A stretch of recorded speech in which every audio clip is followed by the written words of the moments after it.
Hola, hola, ¿qué tal amigos? Mi nombre es Emilio Acosta, soy miembro de Venezuela Provincial y este es el Top 10 donde estudiamos la historia que nos une de un lado y del otro del charco. El día de hoy venimos con un Top 10 que fue sugerencia, Top 10 iglesias hispánicas de Venezuela, gracias a la sugerencia de nuestro seguidor Aaron Flores, 8051, que cita lo siguiente: Hola Emilio, ¿has hecho un Top 10 de las iglesias no catedrales del periodo provincial?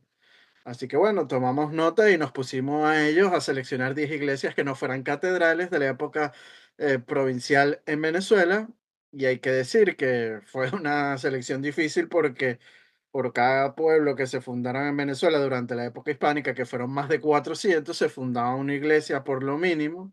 Y había ciudades como el Tocuyo que tenían hasta 7 iglesias, ¿no? Así que bueno, en base a su belleza arquitectónica, en no repetir también ciudades o estados, que también que no hayan iglesias que no hayan recibido muchas intervenciones arquitectónicas o reformas en época republicana, y bueno, que no sean muy conocidas. Escogimos 10 de estos templos y hay que recordar que su numeración no quiere decir un orden de importancia, sino simplemente es al azar. Y hablaremos también no solamente de las iglesias, sino un poco de las poblaciones donde se encuentran, porque son poblaciones en su mayoría muy pequeñas y casi desconocidas, pero con mucha historia hispánica, ¿no? Así que nos ponemos en ello y este es el número uno. El número uno es nada más y nada menos una iglesia que se encuentra en el poblado de San Lorenzo, mártir de Caranapuey. Se encuentra ubicado pues al oriente de Venezuela, en el actual estado Sucre. Y bueno, vamos a hablar un poco de la historia de este pueblo. Y nos tenemos que remontar a cuando el padre Fray Pablo de Godojo, siguiendo la política de fundaciones de pueblos llevada a cabo por la corona española y las misiones religiosas para poblar y pacificar los territorios de América, funda en el año de 1696 en la sabana de Caranapuey y a corta distancia de la ciudad de Cumanacoa, este poblado de San Lorenzo, junto a tribus cuacas del cacique Juan Guaripiaca. Y bueno, cita la obra Misiones de Venezuela del año de 1940, el devenir histórico de esta misión administrada por los capuchinos aragoneses. Abrimos comillas. Esta antigua misión se erigió en parroquia y se entregó al prelado diocesano en 1712, habiendo estado luego bajo administración de sacerdotes seculares hasta 1754, en que por real orden fue devuelta a los misioneros. Fin de la cita. Abrimos otra vez comillas. En 1780 tenía una hermosa iglesia de teja cuyo costo ascendía a la suma de 2.000 pesos y el valor de las alhajas y jocalías a 1.271. De estas cantidades había suplido el rey 70, las comunidades y trabajo y personal de los naturales de dicho pueblo 401 y el resto 2.800 los misioneros. Continuamos citando. Desde el año de la fundación hasta el de 1780 se habían bautizado 2.165 almas, se habían celebrado 627 matrimonios y se habían enterrado cristianamente 1.449 personas. En la misma época tenía la misión 391 habitantes y era su cura doctrinero el padre Fray Miguel de Fuentes, quien desempeñaba aún el cargo 3 años después cuando estuvo lugar la visita de Chávez. Sucedióle, estoy citando tal cual, luego el padre Fray José de Fuentefalda, último cura de San Lorenzo, está ministro del curato de Catuaro a finales de 1818 y en 1819. Y hay que decirlo, durante la Guerra de Independencia, la zona del Valle de Cumanacoa fue escenario de donde se desarrolló una guerra de guerrillas comandadas por las fuerzas republicanas que lo situó permanentemente en el ataque y defensa. Y en 1817, durante el confrontamiento de las fuerzas realistas con las guerrillas republicanas de la zona, la iglesia de San Lorenzo Mártir de Caranapuey sufrió un incendio y a fines del siglo XIX los vecinos emprendieron pues la reconstrucción sin hacer reformas eh, distintas, ¿no? Y bueno, en comentarios vemos, o mejor dicho, en imágenes vemos la foto del altar mayor hispánico que se encuentra en la iglesia de San Lorenzo Mártir de Caranapuey, pues una joya pues oculta, ¿no? De la época hispánica. Vamos con el número 2. El número 2 vamos a hablar de la iglesia del Cristo del Buen Viaje o Santuario del Santísimo Cristo del Buen Viaje, que está ubicada en la población de Pampatar, en la isla de Margarita, al frente de la fortaleza de San Carlos de Borromeo. Y fue construida en el año de 1748 bajo la autorización de Su Majestad el Rey de España y las Indias Fernando VI. Y gracias a la gestión del gobernador de Margarita, don José de Longar y Comián, quien debido al crecimiento de la población de Pampatar consideró que la capilla de la fortaleza de San Carlos de Borromeo no daba abasto. Bueno, la obra estuvo dirigida por don Antonio de la Espada, jefe de la fortaleza San Carlos Borromeo. Los vecinos de Pampatar colaboran pues también con sus limosnas para la culminación de esta obra pía, ¿no? Siendo declarada parroquia eclesiástica en el año de 1758, la documentación que reposa en el Archivo General de Indias cita que se erigió el, abrimos comillas, beneficio curado separado de la parroquialidad de la iglesia de esta ciudad y por sí solo con plena potestad, jurisdicción y derecho parroquial en todos los feligreses del expresado pueblo de Pampatar, Valle de los Robles, territorio llamado Agua de Vacas y Guayqueríes de los Cerritos. El 13 de octubre de 1758, el obispo Martínez de Oneca señaló la jurisdicción de la parroquia de Pampatar. Su primer párroco lo fue el prevístero doctor don Francisco Antonio Vázquez. Fin de la cita.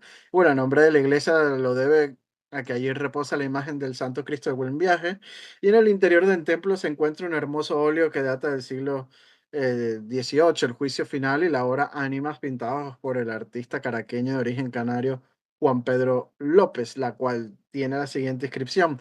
Hizo este retablo el capitán de artillería Andrés de Verde, año de 1772. También se puede observar una custodia de oro, plata y piedras preciosas que tienen grabada la siguiente leyenda. La mandó a hacer don Andrés Verde y dio 200 pesos. Fecit Ludovicus, año de 1769. Costó 250 pesos. Fin de la cita. Y bueno, don Andrés Verde fue capitán de artillería de las milicias de blancos de Margarita y residente de esta población de Pampatar. Vamos con el número 3. El número 3 es la iglesia de Nuestra Señora de Altagracia, que es de las más antiguas iglesias de Santiago de León de Caracas, ¿no? Teníamos que incluir en este top 10 una iglesia de la capital de lo que fue la Capitanía General de Venezuela, ¿no?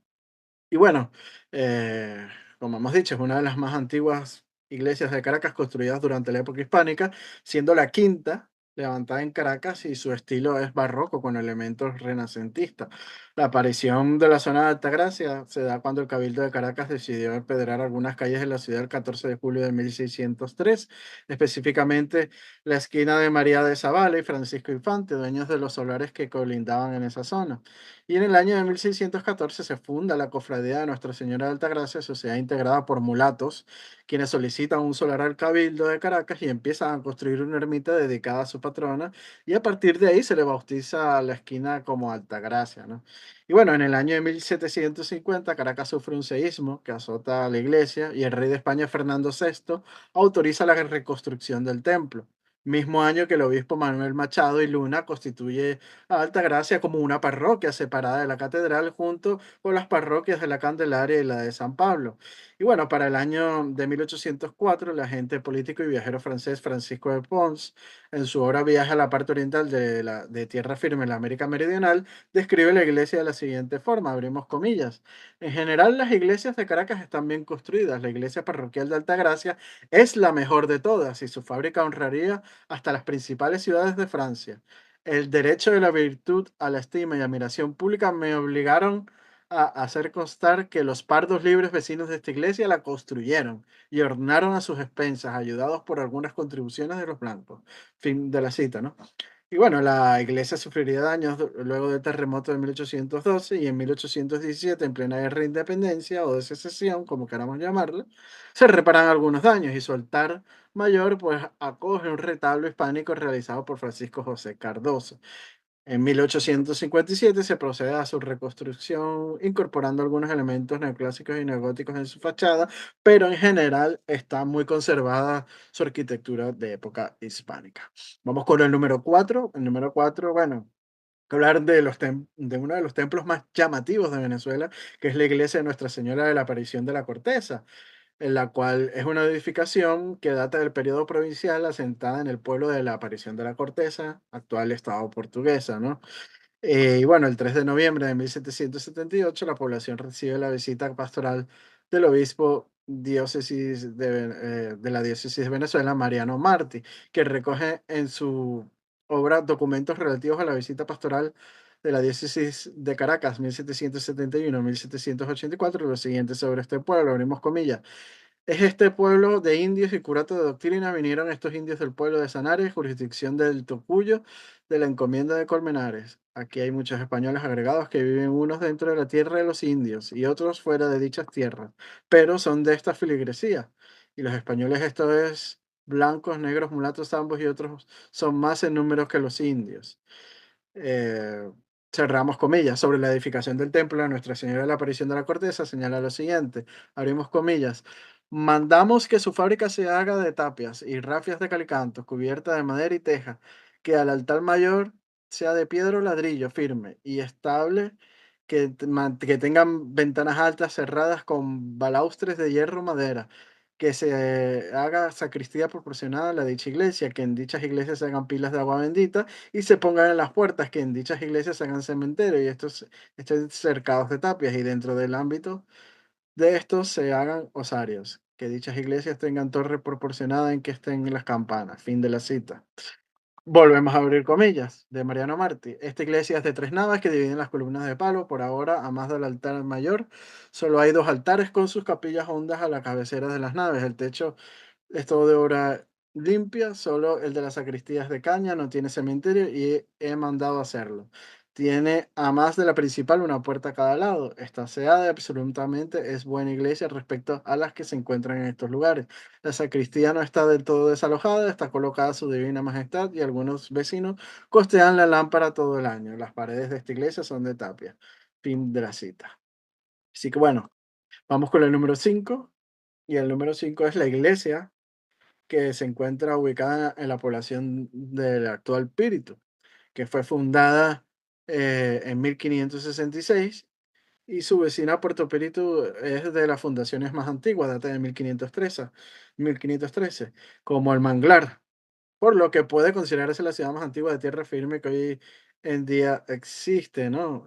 Aunque fue abandonada al poco tiempo, cuando los indios palenques, Chacopatas, Cumanagotos, Espíritus, por motivo de una intensa sequía e iniciativa de Fray Juan de Mendoza, su fundador, se trasladaron al lugar donde se encuentra ubicado actualmente Espíritu. En 1566 es esta fecha. Y bueno, la zona oriental de Venezuela fue objeto de una intensa labor misional por parte de estos padres franciscanos y en 1652 fundaron la Misión de Espíritu. Desde aquí numerosos pueblos misionales surgieron, empujando la evangelización desde la costa hacia el sur de esta región, ¿no? Y la mayoría fueron pues pueblos de indígenas, pero también se fundaron pueblos españoles que servían de apoyo a las reducciones de Espíritu. Fue el punto de entrada y de partida con el Imperio Español durante los siglos 17 y 18. Los misioneros construyeron además del pueblo la iglesia de la Inmaculada Concepción de Espíritu entre 1674 y 1745 por orden de Fray Salvador Romero y bueno, culminada por Fray Cristóbal Martínez. Sin duda alguna, una de las más importantes joyas arquitectónicas de la época hispánica en Venezuela. Prueba fehaciente que en la región del Caribe también se llevó a cabo la implementación de estos sistemas misionales no solo en el cono sur como en Paraguay o el Río de la Plata, o en el Norteamérica como en California o Texas, ¿no? O sea, también lo vemos al norte de Sudamérica, en la región del Caribe.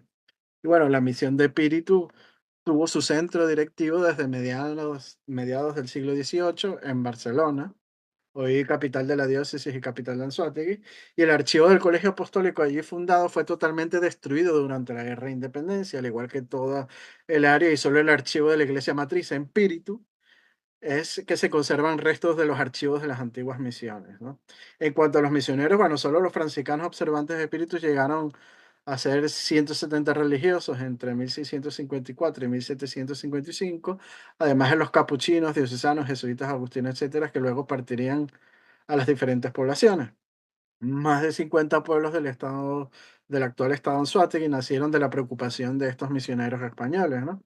Y bueno, El altar mayor de la iglesia de Nuestra Señora de la Inmaculada Concepción en Espíritu es un retablo ricamente ornamentado en rojo y dorado que se extiende de piso a techo, cuya construcción ha sido fechada hacia 1745. El contraste entre el rojo y dorado presente en esta pieza artesanal permite resaltar maravillosamente las finas y delicadas tallas en relieve realizadas en madera. Así que bueno, una de las iglesias más importantes en Venezuela, ¿no? En las iglesias hispánicas. Vamos con el número 6 y hay que hablar del pueblo de San Antonio de Capayacuar, ¿no? Hacia el río Guarapiche, en el actual estado Monagas. Fue fundado por misioneros capuchinos de la mano de Fray Jerónimo de Muro el 7 de agosto de 1713, con la ayuda de los indios chaimas y caribes hispanizados. La iglesia del pueblo, bajo vocación de San Antonio de Padua, fue construida alrededor del año de 1794 por iniciativa de Fray Juan de Aragües, quien era misionero, matemático y arquitecto. Los recursos económicos fueron aportados principalmente por los capuchinos con una cantidad de 700 pesos y su majestad Carlos IV, rey de España y las Indias, con 100 pesos. El resto quedó a cargo de los vecinos indígenas. La fachada principal de la iglesia presenta una alternancia entre vanos y pilastras y además destacan unas torres. El material utilizado es de mampostería y su interior está formado por tres naves separadas por columnas de madera que sostienen un increíble techo también de madera y tejas. La cúpula del templo está ornamentada con pinturas de los apóstoles que escribieron los evangelios. El 14 de septiembre de 1799, el pueblo fue visitado por el barón Alexander von Humboldt y cita en su obra Viaje a las regiones equinocciales lo siguiente, abrimos comillas. Bajamos del Cocollar hacia la misión de San Antonio, después de haber pasado dos remates de montañas extremadamente escarpadas. Se descubre un hermoso valle que tiene 5 o 6 leguas de largo, siguiendo casi constantemente la dirección del este al oeste. Y en este valle están situadas las misiones de San Antonio y de Guanaguana. La primera es célebre a causa de una pequeña iglesia con dos torres construidas en ladrillo y en un estilo bastante bueno y adornada de dos columnas del orden dórico, que es una maravilla del país, la iglesia, ¿no? El prefecto de los capuchinos la había construido en menos de 2 veranos, a pesar de que no empleó sino los indios de su aldea. Fin de la cita. Vamos con el número 7 y vamos a hablar de la capilla Santa Bárbara, asentada en la hacienda de caña de azúcar con el mismo nombre, el actual Caudare, Estado Lara. Es la iglesia matriz de esta población que data del año de 1797 y en las memorias de la visita pastoral del obispo de la diócesis de Venezuela, Mariano Martí, a la ciudad de Barquisimeto en marzo de 1779, señala que abrimos comillas, el sitio que llaman Caudare, el cual debería tener ya un regular número de habitantes, fin de la cita. Bueno, la hacienda Santa Bárbara era propiedad de uno de los más ricos y poderosos de la región, el mantuano y alférez real del Cabildo de Barquisimeto, don Juan José Alvarado de la Parra, quien había pedido autorización a la diócesis de la provincia de Venezuela para levantar una capilla pública en el sitio de Caudare, siendo aprobada la solicitud el 8 de junio de 1794, aunque no pudo iniciar los trabajos hasta que las autoridades religiosas de Caracas le dieron la licencia el día 15 de marzo de 1797. La capilla sufriría los embates del terremoto que azotó la región el 26 de marzo de 1812, siendo reducida a polvo y escombros. A partir del año de 1815 inicia la reconstrucción del templo, pero en 1820 fallece don Juan José Alvarado de la Parra, siendo sepultado en el altar mayor. La capilla, bueno, será inaugurada el año siguiente, el 1 de enero de 1820. El arquitecto Graciano Gasparini señala que, abrimos comillas, esta capilla es la más bella y arquitectónicamente más importante entre todas las existentes en Venezuela. Fin de la cita. Bueno, vamos con el número 8. Y el número 8 es una joya culta. Y hay que hablar del pueblo de San Miguel de Boconó. Es un pequeño pueblo caserío de los Andes venezolanos que se encuentra en el actual estado de Trujillo. Este territorio estaba poblado en la época prehispánica por la tribu de los Cuicas. El pueblo fue fundado a finales del siglo XVI y su primer censo data del año de 1608. Los primeros registros de encomiendas en las zonas están a nombre de Juan Pacheco Maldonado y sus descendientes Elena de Figueroa, Hernando Hurtado de Mendoza y Rodrigo Fernández de Saavedra. A finales del siglo XVI fue nombrado juez poblador de este caserío el capitán Andrés Sáenz para el año de 1625. Su iglesia ya se encontraba edificada y según los libros parroquiales en el año de 1630 tanto el pueblo como el templo fueron declarados parroquia eclesiástica. Y en el año de 1764, según las crónicas de José Luis Cisneros, la principal actividad económica del pueblo era la siembra de cacao. Para finales del siglo XVIII, la mayoría de los habitantes de San Miguel de Boconó eran aborígenes. En 1777 eran 587 de sus 1079 habitantes, por lo que formaba parte de la República de Indios que constaban en las leyes de Indias. Este pequeño pueblo contiene un gran tesoro de la época hispánica. Se trata, como hemos dicho, de su iglesia San Miguel de Arcángel. Es de gran tamaño, ornamentada de planta de cruz latina, con corredores laterales techados y dotada de tres retablos de mampostería. El retablo mayor tiene un gran valor artístico y patrimonial. Está dividido en dos cuerpos, con 10 nichos, donde se encuentran las imágenes de los arcángeles San Miguel, San Rafael y San Gabriel. Entre sus tradiciones heredadas de la época hispánica encontramos la bajada de los pastores, que cada 6 de enero, desde hace más de 450 años, se congregan en el pueblo de San Miguel de Boconó para celebrar la bajada de los Reyes Magos y honrar el advenimiento del niño Jesús, ¿no?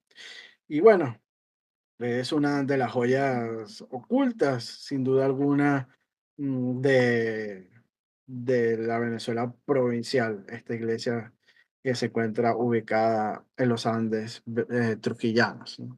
La región de Trujillo en Venezuela. Vamos con el número 10 y vamos a hablar de la iglesia, perdón, número 9. Ya nos estamos adelantando, ya, no, no, no, el número 9. La iglesia de San Francisco de Paula, que es un templo hispánico del siglo XVI que marca el punto de partida y de llegada de los diablos danzantes de Yare. Y para 1793, el obispo de Venezuela, Mariano Martí, visita la localidad, dejando constancia en sus documentos relativos a su visita pastoral de la diócesis de Caracas lo siguiente, donde cita, abrimos comillas, el día 16 de junio de 1783 salimos del pueblo de Ocumare a las 5:30 de la mañana y llegamos a este pueblo de San Francisco de Yara a las 7:30, distante 2 leguas y media. El camino no es malo, no obstante, que tiene algunos cerritos y algunas subidas y bajadas, pero en el tiempo presente es penoso por motivo de los lodos y las lluvias. Al salir de Ocumare, como cosa de 1/4 de legua, pasando el río Tuy, que en esta ocasión no estaba muy crecido. Las tierras son buenas y desde el camino se ven muchas haciendas de cacao. Esta iglesia es bajo la invocación de San Francisco de Paula, de tapias y rafas, cubierta de obra limpia. El principio fue de una sola nave, pero después a la banda de la epístola le abrieron arcos e hicieron una nave colateral, en cuya cabecera está la capilla de Nuestra Señora de la Guía con cimbrorio o media naranja. Y ahora quieren fabricar otra nave colateral a la banda del Evangelio y están ya hechos los arcos. Hay coro alto, batisterio decente y un campanario semejante a las dos torres del frontispicio de la iglesia de la Santísima Trinidad de Caracas. Pero este, que también está redondo, es más alto. Ahora se está construyendo continua la iglesia, a la banda de la epístola, un buen cementerio que solo le falta el osario y las puertas. Su divina majestad está de continuo colocado y había dos sacrarios, uno en el altar mayor para la custodia y el otro en el altar de Nuestra Señora de la Guía para el Pixis. Y ahora he disuelto que solo esté colocado en el altar mayor y que en el pedestal donde ahora está la custodia se forme un sacrario pequeño para el Pixis de la comunión. A la sacristía se entra por el lado del Evangelio. El batisterio está bien ornamentada y alajada. La custodia es buena. A más de la puerta principal hay dos puertas colaterales, una a cada lado. Fin de la cita del obispo Mariano Martí. Vamos con el último de este top 10 y hay que hablar pues del pueblo de Casigua, ¿no? Se encuentra ubicado en el actual estado Falcón. Había que incluir sí o sí una de las iglesias de este estado Falcón porque una de las zonas donde ingresaron los primeros conquistadores, ¿no? Desde, sobre todo, desde las Antillas. Y bueno, durante la época hispánica, este pueblo tiene bastante relevancia gracias a su actividad ganadera, el pueblo de Casigua, y su ubicación entre dos ciudades tan importantes como eran Maracaibo y Coro, ¿no? Bueno, la villa estaba ubicada en los territorios que fueron otorgados a los indios caquetes por el rey de España Felipe V entre 1714 y 1715 mediante el Real Cédula. Los misioneros fundaron un pueblo de doctrina en 1726 y en la zona se van estableciendo hatos ganaderos, las cuales traen un esplendor económico gracias al comercio del cuero con el virreinato de la Nueva España, ingresando cantidades inmensas en moneda de plata procedentes de allí, también generando ingresos el contrabando con las Antillas holandesas, ¿no? Y en 1774 el obispo Mariano Martí, durante su visita pastoral, llegó a Casigua el 12 de febrero de 1774 y en sus apuntes cita sobre la iglesia lo siguiente, abrimos comillas: paredes de barro y paja a moda de tapia, están desplomadas y apuntaladas por dentro y por fuera con varios palos. La techidumbre está rendida y con este motivo las dos tercias partes del canon están cubiertas de palma, lo restante y la capilla mayor de teja, pero todo inútil. Ordeno la demolición de la iglesia que existía por estar en ruina. Fin de la cita. Por lo tanto, pues dispuso la construcción de un nuevo templo que será culminado en el año de 1779, siendo bautizado como la iglesia de Nuestra Señora del Rosario de Casigua. El templo es de estilo barroco, con planta de cruz, dos capillas y cinco altares. Los ricos ganaderos harán grandes contribuciones al templo, por eso encontramos 17 imágenes religiosas provenientes del virreinato de la Nueva España. Las imágenes son de las mejores conservadas de la etapa hispánica en Venezuela y las esculturas son hechas en madera policromada, estofada, contienen alhajas de plata y oro. Y bueno, durante la época de la independencia, Casigua es ocupada por las fuerzas de la Junta Suprema de Caracas en 1810, comandadas por el brigadier Francisco Rodríguez del Toro, donde permaneció hasta el 28 de noviembre. Y allí organizó sus fuerzas en vanguardia, retaguardia y reserva para seguir sometiendo a la provincia de Coro, que se mantenía leal a la regencia de España, ¿no? Así que bueno, hemos llegado al final de este top 10 iglesias hispánicas de Venezuela, ¿no? Que bueno, quedaron muchísimas iglesias por fuera, porque es que son cientos, por no decir miles, de iglesias que se hicieron durante la época de la monarquía hispánica en Venezuela, ¿no? Pero bueno, hemos seleccionado 10 que nos parecen pues de belleza arquitectónica muy singular, buena conservación de estas iglesias desde la época hispánica. No hemos querido repetir iglesias que se encuentren en una misma ciudad o en un mismo estado para así pues ampliar la geografía de la actual Venezuela. Así que bueno, recordarles que si les gustó este vídeo, darle me gusta y compartirlo para así llegar a más público. Nuestros artículos de investigación histórica los estamos publicando diariamente en nuestras redes sociales como lo son Instagram y Facebook de Venezuela Provincial, ¿no? Y bueno, si quieren ser patrocinantes o mecenas de nuestro proyecto de divulgación histórico, pueden hacerlo a través del Patreon de Venezuela Provincial, con tan solo 1 euro, lo que puede costar una lata de refresco en un supermercado, pues ya nos está ayudando bastante en esta labor de divulgación histórica. Aprovechamos para mandarle un fuerte saludo y abrazo a nuestros mecenas y patrocinantes como lo son Gabriela Arrieta, Ángel Suárez, Juan Cristóbal García, Lomeli Sam, Daniel Sierra, Domingo González, Miguel Curvelo, Jan Rosales, Serna y los miembros de nuestro canal de YouTube África del Valle y Antonio Miraquian, que esa es otra forma de apoyarnos haciéndose miembros de nuestro canal de YouTube. Ahí nos pueden enviar también donaciones por mediante supergracias o super thanks, como queramos llamarlo. Y bueno, estén atentos de todo el material que estamos subiendo en nuestro canal de YouTube. Por eso denle a a la campanita para estar informados de estos vídeos que subimos, tanto estos top 10 como las entrevistas que siempre hacemos con algunos historiadores e investigadores históricos del mundo hispánico en general. Así que bueno, hasta una próxima oportunidad y un fuerte abrazo. Chao, chao. Adiós.